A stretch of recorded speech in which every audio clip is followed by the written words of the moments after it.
A forensic pathologist stands at a podium in front of the Nayaki predation. Behind him, a diagram of a young man's body. He's about to tell a grieving mother something no parent should ever have to hear. Part of her son's throat was missing, removed, and nobody in Mississippi can tell her why. This is the story of Nolan Wells. Before we get into what happened on that island, before the autopsies, before the lawyers, before the internet turned this into a circus of rumors, you need to know who Nolan Wells actually was. 18 years old, a senior wide receiver at Ocean Springs High School who just moved on to play at Southwest Mississippi Community College. Friends and coaches describe a kid who lit up a room, someone who cheered other people on before he ever thought about himself.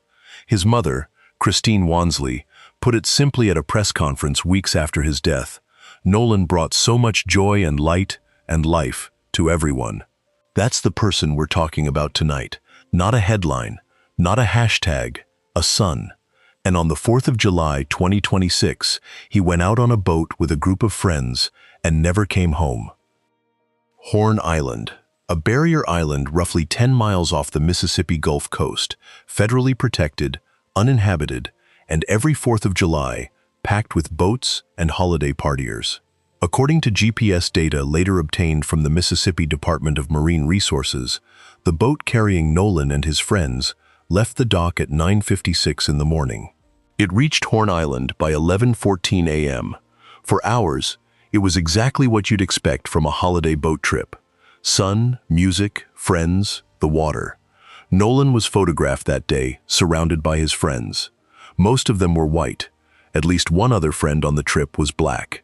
That photo, an ordinary holiday snapshot, would later become the center of a national conversation. We'll get to why. By mid-afternoon, something shifted. According to Jackson County Sheriff John Ledbetter, Nolan was last seen on the island around 3 p.m. His friends told investigators he'd chosen to stay behind, that he wanted to talk to a girl he'd just met, and that he told them he'd catch a ride back to the mainland later.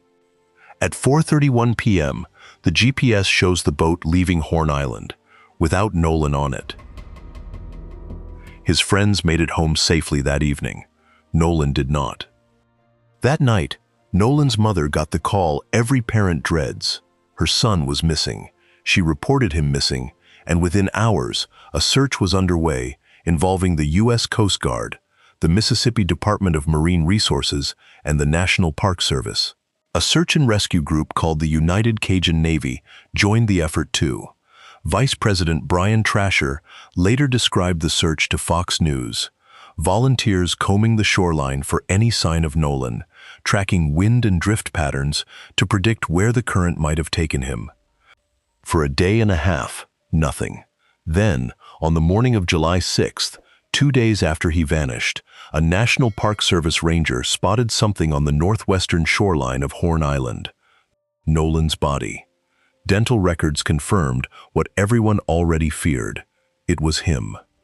Within days, Nolan's family did something that immediately signaled this case was not going to be treated like a routine drowning. They retained civil rights attorney Ben Crump, the same attorney behind some of the most high-profile police and civil rights cases in the country. Crump's statement was direct. We will not rest until every fact about what happened to Nolan on Horn Island is brought into the light. At the same time, Sheriff Ledbetter told the Associated Press there was no initial indication of a crime, that investigators suspected Nolan may have drowned. His office said Nolan's friends were cooperating. So right away you have two tracks running side by side. Law enforcement, treating this as a presumed drowning pending investigation, and a grieving family, represented by one of the most prominent civil rights attorneys in America, saying the contradictions in the story don't add up, and they intend to find out why. That tension is what would define the next 3 weeks. Here's a question you might be asking. Why did the death of one teenager on a Mississippi island become national news? Part of the answer, honestly, is the location itself. Mississippi carries one of the most painful histories in this country when it comes to black lives lost under unclear circumstances. So when a photo circulated showing Nolan, a black teenager, surrounded mostly by white friends on the day he disappeared. Speculation about what really happened spread fast, and so did comparisons to darker chapters of the state's past.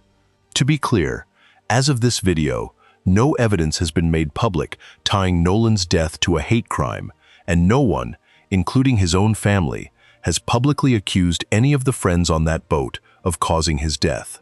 What his family has said, repeatedly, is that they want transparency, and that the accounts they've been given don't fully line up.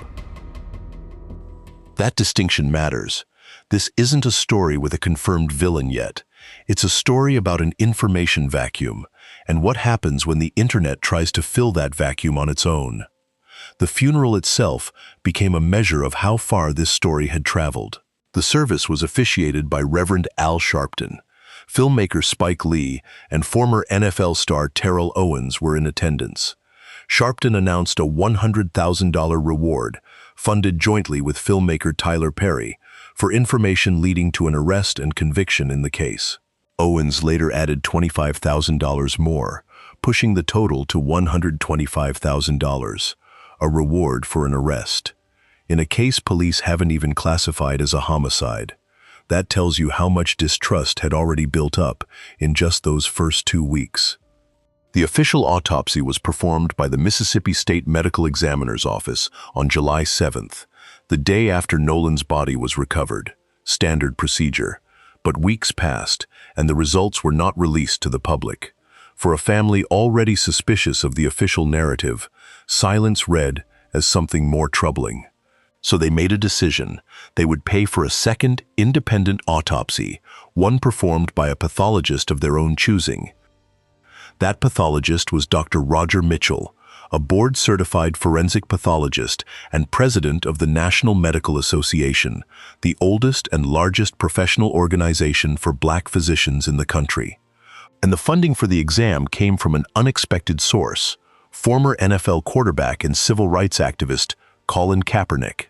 The second autopsy was performed on July 10th, 6 days after Nolan disappeared, 4 days after his body was found. By then, decomposition had already set in, and that timing would end up mattering more than anyone wanted it to. This is the moment that turned a quiet family dispute into a national story. On July 22nd, at the NAC convention in Chicago, Ben Crump stood next to Nolan's parents and announced the preliminary findings of that independent autopsy. And the headline finding wasn't a cause of death, it was what was missing. According to the preliminary report, when Dr. Mitchell received Nolan's body in Washington, D.C. to perform the second exam, part of his throat had already been removed during the first autopsy in Mississippi, and it hadn't been returned with the body. Crump said plainly that no one had explained why. Now, before you jump to the darkest conclusion, and I understand the instinct, doctors interviewed by ABC News noted that it is not unusual for a pathologist to remove tissue or an organ during an autopsy in order to examine it more closely. This kind of dissection happens in official exams all the time. It is not, on its own, evidence of a cover-up, but it created a real, documented problem for the second exam. Dr. Mitchell said the most significant limitation to conducting his autopsy was the inability to directly observe the airway and the lungs for water, and to directly observe the stomach for its contents. Those are two of the most basic things a pathologist checks to help determine whether someone drowned. Mitchell walked away from his exam with 7 outstanding questions, including what led Nolan to enter the water in the first place, whether there was water in his airway, and whether he had any bleeding in the brain. As Crump put it, the condition of Nolan Wells before he entered the water would be the crux of the matter. And because of the missing tissue and the advanced decomposition, that crux, the thing that would actually answer how Nolan died, may never be fully recoverable. There was a second finding in that report. Doctors documented a roughly 12 by 8 inch area of red discoloration in the deep soft tissue on the back of Nolan's head. That's a significant amount of tissue. But here's where the story gets genuinely, frustratingly uncertain, rather than sensational, because Dr. Mitchell was careful not to overstate it. There were no skull fractures, no cuts to the skin above it, and because of how decomposed the body already was by the time of the second exam, he said the finding was inconclusive for determining whether it came from an injury around the time of death or from something else entirely. Decomposition itself can cause discoloration that looks alarming but means nothing. What he would say is this: based on the evidence available, he could not determine whether Nolan was conscious or unconscious at the time of his death, and because of that, he could not rule out foul play. That's not the same as saying foul play happened. It's a pathologist telling a family, "Honestly, I cannot clear this. I cannot close this door." For a family already exhausted by weeks of unanswered questions, that sentence, "I cannot rule out foul play," is the difference between grieving and continuing to fight for the truth. Now, let's rewind, because before the autopsy results, there was another mystery eating away at this case. Who was the girl Nolan reportedly stayed behind for? For nearly 2 weeks, the public only knew her as Katie. Nolan's mother recalled the moment she first heard the name. In an interview with Roland Martin, they said that he wanted to stay and hang out with this girl named Katie. It was, "Oh well, Katie's also missing, but we don't know who she is." And here's where the accounts start to conflict. According to Ben Crump, one young woman said Nolan told her he was heading back to get on his friend's boat. Meanwhile, Nolan's friends told investigators the opposite, that Nolan said he was staying behind to talk to her. Two different people, two opposite versions of Nolan's last known decision. Nolan's father, Elmore Wansley, publicly pushed back on the idea that his son would even choose to stay behind for a girl he'd just met, saying Nolan had too much at stake, a future, goals, a season ahead of him, to make a decision like that lightly. Reporting eventually identified her, Katie McCormack, 19, a student from a town near Ocean Springs, where Nolan lived. Authorities have not accused her of any wrongdoing of any kind, and to their credit, Nolan's own family has repeatedly and publicly defended her against online harassment, including a relative of Nolan's, Jackson County Sheriff's Deputy Kedriana McKinney, who spoke up for McCormack directly on social media. Crump's issue was never with Katie personally, it was with the inconsistency itself. "Somebody must not be telling the truth," he said. "She's saying he went and got on the boat. They're saying he didn't get on the boat. So which is it?" That's worth repeating, because the internet did not treat it with that nuance. Speculation exploded across social media, and real people, friends who were simply on that boat, became targets of harassment for something no one has been charged with. One of the people caught in that storm was Warren Hudson, Nolan's self-described best friend, who was on the boat that day. For weeks, he stayed silent while online rumors accused him of being somehow responsible for what happened. Finally, he spoke to the New York Post. "It's a sick world we're living in," Hudson said. "It's terrible. Nolan was my best friend. There's no facts out, just a lot of rumors. That's just how the internet is today. That's really it. It's horrible." Another friend on the trip, Trayston Shepard, addressed a separate rumor head-on, that a viral video showed Nolan in some kind of confrontation before he disappeared. Shepard told ABC News the voice heard shouting in that clip was his own, not Nolan's, and that Nolan doesn't even appear in the footage. "We did no wrong here," Shepard said, "and we don't understand how we're getting so much hate behind us. We all cared and loved Nolan, and nobody wanted to see Nolan die." And that's the uncomfortable question sitting underneath this entire case right now. A family deserves real, transparent answers about how their son died. Full stop. But the friends who were there, people who have not been named as suspects by a single law enforcement agency, say they're being tried and convicted online before any investigation has even concluded. Both things can be true at once. That's what makes this story so hard to sit with. So where does this leave us, as of this video? July 4th, Nolan last seen on Horn Island at approximately 3 p.m. July 6th, body recovered by a National Park Service ranger. July 7th, official autopsy performed by the state medical examiner. July 10th, independent, family-funded autopsy performed. July 22nd, Preliminary independent autopsy results announced. Cause and manner of death undetermined, pending investigation. The official state autopsy results still have not been made public. No suspect has been named. No charges have been filed.